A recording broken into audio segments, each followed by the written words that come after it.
Now hey guys, welcome back to the channel and another Swiss201 video. Now guess in what plane we are today. This is, yes, the 737 MAX 8. Very familiar cockpit indeed. Yeah, I'm definitely talking about the very 737 MAX that was grounded in March 2019 and has been ever since. Yes, it's actually been 1.5 years since the 737 MAX has not flown anymore, which is, it's actually been a while indeed. Now yes, as you should already know, the grounding happened after 2 crashes of 737 MAXs within only a few months actually, which was very tragic. And you know, this plane ever since has been pretty much hated. And you know, it doesn't look like it'll come back anytime soon. Or does it? More on that later. Now let's actually talk about what actually went wrong here with the 737, of course. It was a software issues that made the plane crash. Both times, actually. Yeah, it's actually the MCAS that made this plane crash. Let's actually go ahead and take off to demonstrate, I guess. Yeah, MCAS is a software system that was needed for the 737 MAX to fly because she has new engines. These are definitely more efficient, more quiet, just better, but they're also bigger and heavier.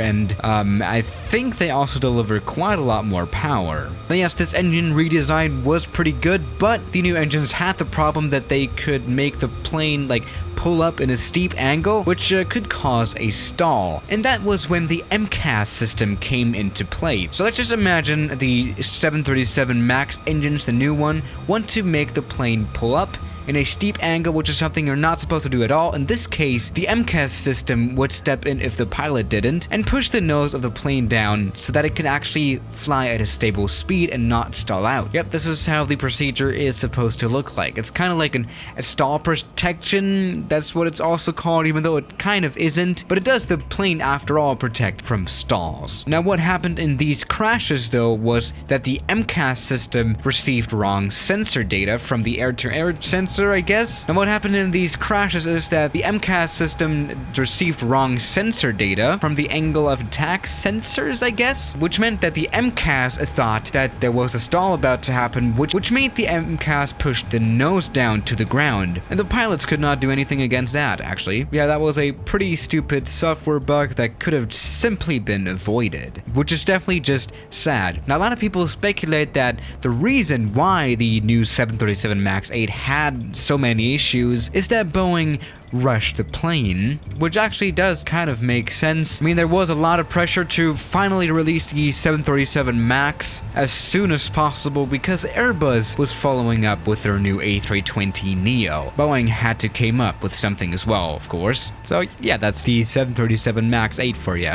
Now that is all supposed to be history now, because it appears that the 737 has been fixed. Yeah, Steve Dixon from the FAA has actually flown the plane himself. He's tested it and he thinks it flies perfectly fine. So basically he says, well, the plane should fly again. And that's the same with the European equivalent to the FAA, the EASA, which stands for European Academy of Science and Arts. They also like this plane and pretty much approve it to fly again. Yes indeed, the 737 MAX will be back at it again, carrying passengers all across the United States and Europe at least pretty damn soon, or at least sooner than we might expect. Actually, American Airways are planning to be the first ones to use the 737 MAX again. Yes, they have already planned some first flights out of Miami on November 4th with the 737 MAX, which is already in a few weeks. Now, chances are that the flight is not gonna happen, and I actually don't think that it's gonna happen, but sooner or later, the 737 will be back. For example, Fly Dubai is expected to fly this one again in March next year. Air Canada is also planning to fly this plane next year in June. So yes, indeed, it's coming back. Now, let's land on a short runway. The 737s, they are known to be able to land on short runways, so please don't disappoint. There we go. That was totally fine.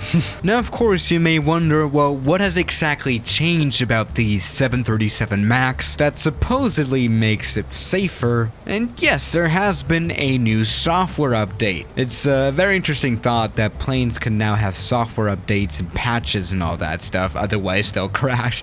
I mean, it's quite ironic, isn't it? Yes, they definitely have made changes to the software and I guess fixed it. The first thing that they have done is actually they have given the pilots priority over the computer, over the MCAS, so that even in the worst case, the pilot can still maintain flight of the aircraft. Even though if MCAS is trying to push down the plane, the pilot can still recover the aircraft, which is very good. But that is actually not supposed to happen again in the first place, of course. The MCAS should never be wrong, kind of. Yeah, before the software change, the MCAS only used one angle of attack sensor. In the new software update, the MCAS system uses both angle of attack sensors. I think, are there more in the 737? I don't know. But it does use two now. But by the way, it's kind of weird that the MAX only used one sensor before for the whole system. I mean, the A320 has three that it uses. And thanks to these two sensors, if one is broken, the MCAS will immediately be able to tell that and turn itself off, if that makes sense, which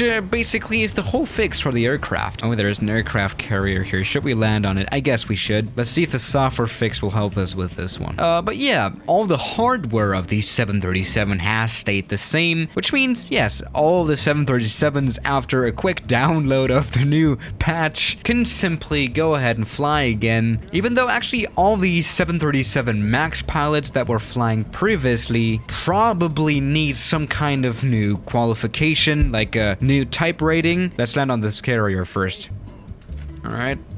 Pretty hard landing, but we have actually stopped, which is very impressive. Now that apparently has all fixed the plane, and again, it's gonna be back up and running. But the question definitely still is there, should you fly the 737 MAX? I mean, is it a safe aircraft to fly? And I would totally say, of course. No worries about that, actually. I mean, there are safer planes, but, you know, life is never safe. But yeah, Boeing definitely cannot afford another type of scandal, so I think they'll do this properly now.